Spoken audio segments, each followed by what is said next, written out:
ഞാൻ നടത്തിയ രാഷ്ട്രീയ പ്രവർത്തനം അത് പൊതുവിൽ കേരളത്തിൽ അറിയാവുന്നൊരു കാര്യമാണ്. അത് സുതാര്യമായ ഒന്നാണ്, കളങ്കരഹിതമായ ഒന്നാണ്. അതുകൊണ്ടാണ് കളങ്കിതനാക്കാനുള്ള ശ്രമങ്ങളൊക്കെ നടക്കുമ്പോൾ ഞാൻ ശാന്തമായി അതിനോട് പ്രതികരിച്ചിട്ടുണ്ട്. ഒന്നും എന്നെ ബാധിക്കാതിരുന്നിട്ടില്ല. ആ ഘട്ടത്തിലൊക്കെ പലതും ഞാൻ നേരത്തെ പറഞ്ഞതുപോലെ ഉള്ളാലെ ചിരിച്ചുകൊണ്ട് കേട്ടു നിന്നിട്ടുള്ളൂ. ഇതായിരുന്നു എൻ്റെ ഒരു രീതി. ഈ കഴിഞ്ഞ 10 വർഷത്തോളമായി കേരളത്തിൻ്റെ മുഖ്യമന്ത്രി സ്ഥാനത്ത് ഞാൻ ഇരിക്കുകയാണ്. ഈ പ്രവർത്തനത്തിൽ തീർത്തും അഭിമാനിക്കാൻ വക നൽകുന്ന ഒട്ടേറെ കാര്യങ്ങൾ എനിക്കുണ്ട്. കാരണം നമ്മുടെ സംസ്ഥാനത്തിൻ്റെ കാര്യങ്ങൾ നല്ലതുപോലെ മനസ്സിലാക്കിക്കൊണ്ടിരിക്കുന്നവരാണല്ലോ നിങ്ങളെല്ലാവരും. നിങ്ങൾ ചിലപ്പോൾ ചില താല്പര്യങ്ങളുടെ മേലെ എന്തൊക്കെ പറഞ്ഞാലും നാട്ടിൽ എന്തൊക്കെ സംഭവിക്കുന്നു എന്ന കാര്യങ്ങൾ കൃത്യമായി മനസ്സിലാക്കാൻ കഴിയുന്നവരാണല്ലോ. രാജ്യത്ത് നടക്കുന്ന കാര്യങ്ങൾ നിങ്ങൾക്കറിയാം. രാജ്യത്ത് മറ്റെവിടെ എന്ത് നടക്കുന്നുള്ളതിലേക്ക് ഞാൻ പോകുന്നില്ല. പക്ഷേ നമ്മുടെ ഇവിടെ ഏതെങ്കിലും കാര്യങ്ങൾ നടപ്പാകുന്നതിന് ഒരു പദ്ധതി വരുന്നു. ആ പദ്ധതിയുടെ കോൺട്രാക്റ്റ് കൊടുക്കുന്നു. നിങ്ങൾ കേട്ടിട്ടുണ്ടാവും ചിലയിടത്ത് അതിനൊക്കെ കൃത്യമായ വിഹിതമുണ്ട്. ഇത്ര ശതമാനം കൊടുക്കണം എന്നുള്ള കണക്കുണ്ട്. അങ്ങനൊരു കണക്ക് കേരളത്തിലുണ്ടോ? ആർക്കും യഥാർത്ഥത്തിൽ മത്സരത്തിലൂടെ പദ്ധതി ലഭിച്ചാൽ അവർ ചെലവഴിക്കേണ്ട പണം മുഴുവൻ അവിടെ ചെലവഴിക്കാമല്ലോ. മറ്റെവിടെയും ആ പണം കൊടുക്കേണ്ടി വരുന്നില്ലല്ലോ. ഇത്തരമൊരവസ്ഥ കേരളത്തിൽ നിലനിൽക്കുന്നു എന്നതിൽ ഞങ്ങൾക്കെല്ലാം അഭിമാനമുണ്ട്. അതിൽ സാധാരണഗതിയിൽ അഭിമാനിക്കുന്ന ഒരാളാണ് ഞാൻ. എന്തുകൊണ്ടാണത്?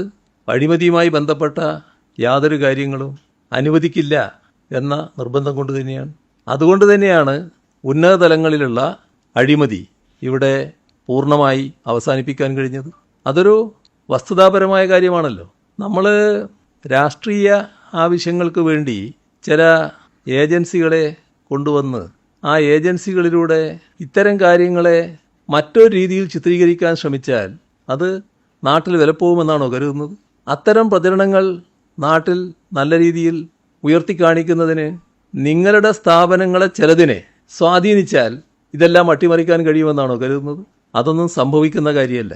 ഞാൻ എൻ്റെ പൊതുജീവിതം ഞാൻ നേരത്തെ പറഞ്ഞതുപോലെ കളങ്കരഹിതമായി കൊണ്ടുപോകാനാണ് ശ്രമിച്ചിട്ടുള്ളത്. എനിക്ക് അഭിമാനിക്കാൻ വക നൽകുന്നൊരു കാര്യം എൻ്റെ കുടുംബം പൂർണ്ണമായി അതിനോടൊപ്പം നിന്നു എന്നുള്ളതാണ്. എൻ്റെ മക്കൾ 2 പേരും അതേ നില സ്വീകരിച്ചു പോയിട്ടുണ്ട്. നിങ്ങളീ പറയുന്ന മകനില്ലേ, നിങ്ങൾ എത്ര പേര് ആ മകനെ കണ്ടിട്ടുണ്ട് നിനക്കറിയില്ല. അവനെയും കേരളത്തിൻ്റെ മുഖ്യമന്ത്രിയുടെ മകനാണല്ലോ. അധികാരത്തിൻ്റെ ഇടനാഴികളിൽ സഞ്ചരിച്ചു കൊണ്ടിരിക്കുന്ന മുഖ്യമന്ത്രിമാരുടെ മക്കളെ കണ്ടവരായിരിക്കുമല്ലോ നിങ്ങളെല്ലാവരും. എവിടെയെങ്കിലും കണ്ടോ നിങ്ങളവനെ? ഏതെങ്കിലും സ്ഥലത്ത് കണ്ടോ? ക്ലിഫ് ഹൗസിൽ എത്ര മുറിയുണ്ട് എന്ന് പോലും അവൻ അറിയുമെന്ന് സംശയമാണ്. അതാണ് എൻ്റെ മകൻ്റെ പ്രത്യേകത. ഏതച്ഛനും ഏത് മകനെക്കുറിച്ചും അഭിമാനബോധം ഉണ്ടാവും. പക്ഷേ എൻ്റെ അഭിമാനബോധം പ്രത്യേക തരത്തിലുള്ളതാണ്.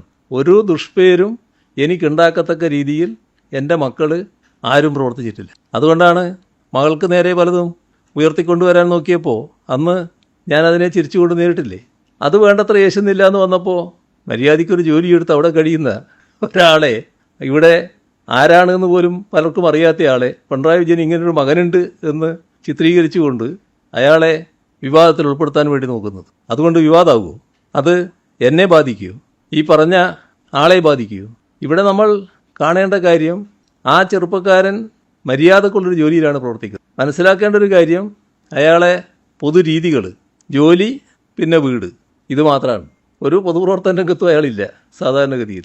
തെറ്റായ ഒരു കാര്യത്തിനും ഇതേവരെ അയാൾ പോയിട്ടുമില്ല. നല്ല രീതിയിൽ ജീവിച്ചു പോവുകയാണ്. ഒരു ദുഷ്പേരും എനിക്കുണ്ടാക്കിയിട്ടില്ല. മക്കൾ ദുഷ്പേരുണ്ടാക്കുന്ന ഒരുപാട് കാര്യങ്ങൾ നിങ്ങളെല്ലാം ശ്രദ്ധയിലുണ്ടാവുമല്ലോ. ഞാനതിൽ അഭിമാനിക്കുകയാണ്. നല്ല അഭിമാനം എനിക്കുണ്ട്.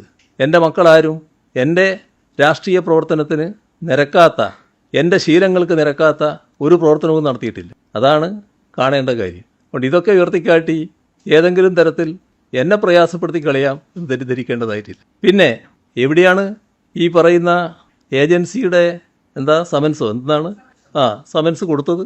എവിടെയാണ് കൊടുത്തത്? ആരെ കയ്യിലാണ് കൊടുത്തത്? ആർക്കാണ് അയച്ചത്? എന്താണ് മലയാള മനോരമയും ഈ ഏജൻസിയും തമ്മിൽ ഇത്ര വലിയ ബന്ധം? എങ്ങനെയാണ് വളരെ വേഗം അവരുടെ കയ്യിലേക്ക് റിപ്പോർട്ട് വരുന്നത്? ആരെയും കയ്യിൽ ആ റിപ്പോർട്ട് കിട്ടിയിട്ടില്ലല്ലോ. റിപ്പോർട്ട് കിട്ടിയിട്ട് മറുപടി കൊടുക്കേണ്ട ഒരു കാര്യം വന്നിട്ടില്ലല്ലോ. ഉടനെ പ്രതിപക്ഷ നേതാവ് സതീശനടക്കമുള്ള ആളുകൾ അതുമായിട്ട് പ്രതികരണമായിട്ട് വരികയാണല്ലോ. എന്താ മുഖ്യമന്ത്രി എന്താ പ്രതികരിക്കേണ്ടത്? നിങ്ങളൊരു കടലാസ് അയച്ചു എന്ന് പറയുന്നത് ആ കടലാസ് ഇങ്ങോട്ട് താന്ന് ഞാൻ പറയണോ? ഏജൻസികളുടേതായ രീതികൾ സ്വീകരിക്കൂലേ സാധാരണഗതിയിലുണ്ടെങ്കിൽ? ഇവിടെ തെറ്റായൊരു ചിത്രം വരച്ചു കാട്ടാൻ നോക്കുകയാണ്. ആ ചിത്രം വരച്ചു കാട്ടുന്നത് ഇത്തരം ഒരു ഉദ്ദേശത്തിലാണ്. എന്നെ മറ്റൊരു തരത്തിൽ കാണിക്കണം, സമൂഹത്തിൻ്റെ മുന്നിൽ കളങ്കിതനാക്കി ചിത്രീകരിക്കാൻ പറ്റുമെന്ന് നോക്കണം. അങ്ങനെ ചിത്രീകരിക്കാൻ നോക്കിയത് കൊണ്ട് മാത്രം കളങ്കിതനാകുമോ? നിങ്ങളെ ഇടയിലുള്ള ഒരാൾ ഒരു തവണ എറണാകുളത്ത് നിന്ന് ഞാൻ ഫ്ലൈറ്റിൽ പോകാൻ വേണ്ടി എയർപോർട്ടിലേക്ക് വന്നിറങ്ങുകയാണ്. അപ്പോൾ ഒരു ചെറുപ്പക്കാരൻ മാധ്യമപ്രവർത്തകരിങ്ങനെ കൂട്ടം കൂടി നിന്നിട്ടുണ്ട്. PB യോഗത്തിന് പോവുകയാണ് ഞാൻ, വളരെ വർഷങ്ങൾക്ക് മുൻപാണ്. അപ്പോൾ ഒരാൾ ചോദിക്കുകയാണ്, ആളെ മറവിൽ നിന്നിട്ടാണ്, ആരാ ചോദിച്ചതെന്ന് എനിക്കറിയില്ല. തിരിച്ചു വരുമ്പം PB മെമ്പർ ആയിരിക്കുമോ? അപ്പോൾ ഞാൻ പറഞ്ഞു, ഒന്ന് കാണട്ടെ, ഒന്ന് ഇങ്ങോട്ട് നിന്നാട്ടെ. പക്ഷേ അയാൾ പിന്നെ വീണ്ടും ഉള്ളോട്ട് പോകുന്നതാണ് കണ്ടത്, ഇങ്ങോട്ട് നിന്നില്ല. എന്തെല്ലാം കണ്ടതാണ് ഞാൻ. നിങ്ങൾ ഏതെല്ലാം തരത്തിലുള്ള സ്നേഹവാത്സല്യങ്ങൾ അനുഭവിച്ച ഒരാളാണ് ഞാൻ. പക്ഷെ അന്നൊന്നും എനിക്കൊരു കൂസലുണ്ടായില്ലല്ലോ. എന്തുകൊണ്ടാണ് കൂസലില്ലാതിരുന്നത്? ഇതുകൊണ്ട് തന്നെയാണ്. എന്നെ ഇതൊന്നും മേശില്ല എന്ന് എനിക്ക് നല്ല ഉറപ്പുണ്ടായിരുന്നു. അതുകൊണ്ട് തന്നെയാണ് അത്തരത്തിലുള്ള ആരോപണങ്ങളെ അല്പം പരിഹാസത്തോടെ നേരിടുന്നതിന് എനിക്ക് കഴിഞ്ഞത്, ശാന്തമായി നേരിടാൻ കഴിഞ്ഞത്. എത്ര വർഷമായി ഈ രീതിയിൽ തുറന്നിട്ട്?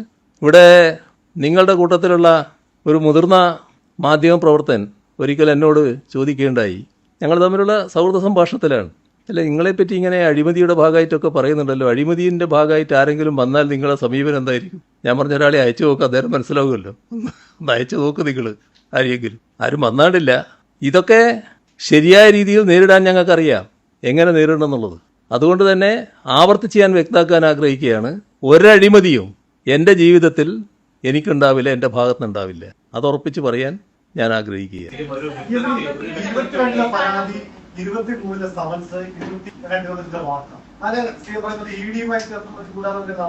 അല്ല, ഇവരല്ലേ വ്യക്തമാക്കേണ്ടത്. ഞാനിപ്പോ ഒരു ഗൂഢാലോചനയും പറയാൻ പോയില്ലല്ലോ. ക്ലിപ്പോസിലെ വിലാസത്തിൽ ഒരു സമൻസ് അയക്കും എന്നുള്ളതാണ് വന്നൊരു വിവരം. അപ്പോൾ അത് മുഖ്യമന്ത്രിയുടെ ഔദ്യോഗിക വസതിയാണ്. അപ്പൊ അങ്ങനെ ഒരു സന്ധി വന്നിട്ടുണ്ടോ? വന്നില്ലെങ്കിൽ എൻ്റെ അവിടെ വരണ്ടേ? അതല്ലേ ഞാൻ പറഞ്ഞത്. ഞങ്ങളാരും അത് കണ്ടിട്ടില്ലല്ലോ ഇതുവരെ. അല്ല, എൻ്റെ കയ്യിൽ ഇതുവരെ എത്തിയിട്ടില്ല, ഞങ്ങൾ കണ്ടിട്ടില്ല, ഞങ്ങളാരും കണ്ടിട്ടില്ല. ഈ മകൻ അങ്ങനെ ഒരു സാധനം കിട്ടിയതായിട്ട് ഇതുവരെ മകൻ എന്നോട് പറഞ്ഞിട്ടുമില്ല. അതാണ് അതുമായിട്ട് ബന്ധപ്പെട്ട കാര്യം. അതൊക്കെ നിങ്ങളുടെ വാർത്ത കണ്ടപ്പോൾ വാർത്തയെ മുഖവിലക്കെടുക്കുമല്ലോ ആരായാലും. ആ വാർത്തയുടെ കാര്യമായിട്ട് പറഞ്ഞത് ഒരു പ്രതികരണമായിരിക്കും. ഈ വസ്തുതകളൊക്കെ മനസ്സിലാക്കി പറഞ്ഞൊരു പ്രതികരണമായിരിക്കില്ലത്. തെരഞ്ഞെടുപ്പ് അടുത്തല്ലോ. എൻ്റെ അടുത്ത് കുറച്ച് നാൾ മുൻപ് ഒരാൾ പറഞ്ഞിരുന്നു, പല വിവരങ്ങളും നമ്മുടെ അടുത്ത് പലരും പറയല്ലോ, ഒരു വലിയ ബോംബ് വരാൻ പോകുന്നുണ്ട് കേട്ടോ, വരട്ടെ അപ്പോൾ കാണാം നമുക്ക് എന്ന് പറഞ്ഞു. പക്ഷെ ഇതൊരു നനഞ്ഞ പടക്കായി പോയി. ഇനി എന്താ അടിയറയിലുള്ളതെന്ന് അറിയില്ല, ഇനിയും ചേർന്നിട്ടുണ്ടാവുമായിരിക്കും, അതപ്പോൾ കാണാം.